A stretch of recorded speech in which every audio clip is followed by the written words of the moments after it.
कुश्ती का सुल्तान।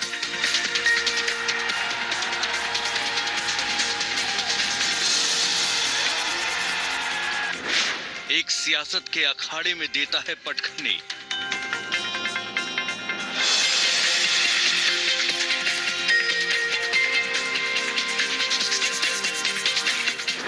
एक कुश्ती के अखाड़े में करता है चारों खाने चित।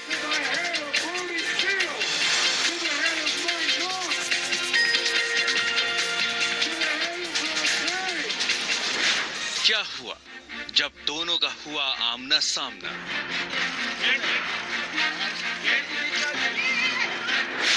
सियासत के खली से मिला कुश्ती का महाबली।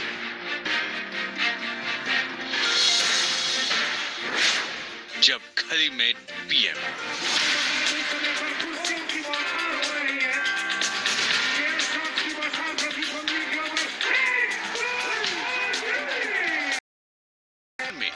द ग्रेट खली ने न जाने कितने दमदार पहलवानों को धूल चटाई है।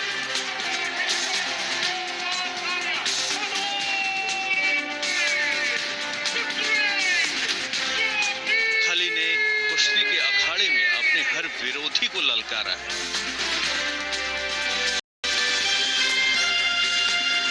लेकिन ऐसा क्या हो गया कि उन्हें अचानक प्रधानमंत्री मोदी से मिलने की सूझी। बुधवार को द ग्रेट खली जैसे ही पीएम मोदी से मिलने पहुंचे, खलबली मच गई। अचानक कुश्ती के इस खिलाड़ी का यूं सियासत के इस बड़े खिलाड़ी से मिलने का आखिर सबब क्या है? हर किसी के जुबान पर यही सवाल था। लेकिन खली तो खली है, वो तो वही करते हैं जो उन्हें सूझता है। वो कल अचानक अपने लाव लश्कर के साथ संसद पहुंचे। वहां पहले तो वो बीजेपी नेता मनोज तिवारी से गले मिले और फिर अंदर जाकर सीधे पीएम मोदी से मिले। पीएम मोदी ने उनका स्वागत किया और दोनों के बीच कुछ देर तक बातचीत हुई। पार्लियामेंट में पीएम मोदी से मिलने के बाद जब वो बाहर आए तो उनके चेहरे पर खुशी थी और वो नोटबंदी पर पीएम का समर्थन करते दिखे। ये देश के लिए बहुत अच्छा है और देश के हित के लिए फैसला लिया है उन्होंने और मैं उसके लिए बहुत बहुत बधाई देता हूँ। और अंदर भी मैंने बताया कि आपने जो काम किया है देश के लिए, मतलब कि एक नोटबंदी है, लेकिन दिक्कत है, तकलीफ है लोगों को थोड़ी सी, पर थोड़े टाइम के लिए, लॉन्ग टाइम के लिए ये देश के लिए फायदेमंद है। रेसलिंग रिंग के सुल्तान ने सियासत के चैंपियन मोदी की तारीफ करते हुए कहा कि नोटबंदी भविष्य में देश के लिए ही लाभदायक है। उनके मुताबिक नोटबंदी देश के लिए अच्छी है। खली ने कहा कि नोटबंदी से लोगों को कुछ असुविधा हुई है, लेकिन इस कदम से देश को मदद ही मिलेगी। खली बोले कि पीएम ने देश के हित में ये फैसला किया है। खली ने पीएम को बधाई दी और बताया कि उन्होंने पीएम से कहा कि ये कदम देश के लिए अच्छा है। हालांकि लोगों को इससे कुछ मुश्किलें हुई, लेकिन ये अस्थायी है और इससे आने वाले समय में देश को मदद मिलेगी।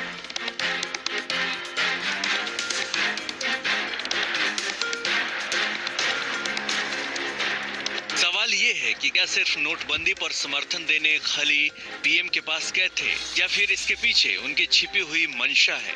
खली की इस विजिट को उनकी राजनीति में शामिल होने की मंशा के रूप में देखा जा रहा है। यूपी पंजाब चुनाव आने को है, ऐसे में हो सकता है कि खली सियासी खेल का हिस्सा बनना चाह रहे हों। ऐसा नहीं है कि राजनीति के गलियारे में ये उनकी पहली विजिट है। इससे पहले भी वो किसी न किसी नेता से मिलते दिखे हैं। हाल ही में अक्टूबर महीने में खली ने यूपी के सीएम अखिलेश यादव से मुलाकात की। इस मुलाकात के पीछे के मायने भी साफ नहीं हुए। इसी साल अगस्त के महीने में उन्होंने हरियाणा में अपने शो को लेकर सीएम मनोहर लाल खट्टर से भी मुलाकात की थी। साथ ही उन्होंने राज्य के खेल मंत्री अनिल विज से भी मुलाकात की थी। अगस्त के महीने में ही उनके पंजाब में आम आदमी पार्टी ज्वाइन करने की तस्वीरें भी सोशल मीडिया पर वायरल हुई। हालांकि उन्होंने आप ज्वाइन करने की खबर का खंडन किया, लेकिन वो आप नेताओं से मिले जरूर थे। इतना ही नहीं, वो पंजाब में कांग्रेस के अध्यक्ष कैप्टन अमरिंदर सिंह से भी मुलाकात कर चुके हैं। जुलाई के महीने में WWE के इस फाइटर ने दिल्ली में उत्तर प्रदेश के जेल मंत्री रामू वालिया से भी मुलाकात की थी। जेल मंत्री ने द ग्रेट खली को फूलों का गुलदस्ता भेंट किया था। तो ऐसे में पीएम से उनकी यह मुलाकात भी सिर्फ ये कहकर नजरअंदाज नहीं की जा सकती कि द ग्रेट खली हमारे द ग्रेट पीएम से बस यूं ही मिला है। हो सकता है कि रेसलिंग की रिंग का ये खिलाड़ी राजनीति की रिंग में अपनी किस्मत आजमाना चाहता हो सकता है कि खली आने वाले विधानसभा चुनाव में अपनी भागीदारी सुनिश्चित करना चाहते हों। यही वजह है कि वो लगभग हर दल में अपनी संभावनाएं टटोल रहे हैं। अब ये अलग बात है कि मौका कौन देगा। खैर, अगर खली राजनीति में आते हैं तो ऐसा पहली बार तो होगा नहीं कि कोई खिलाड़ी राजनीति में आया हो। देश के कई खिलाड़ी और अभिनेता नेता बने हैं।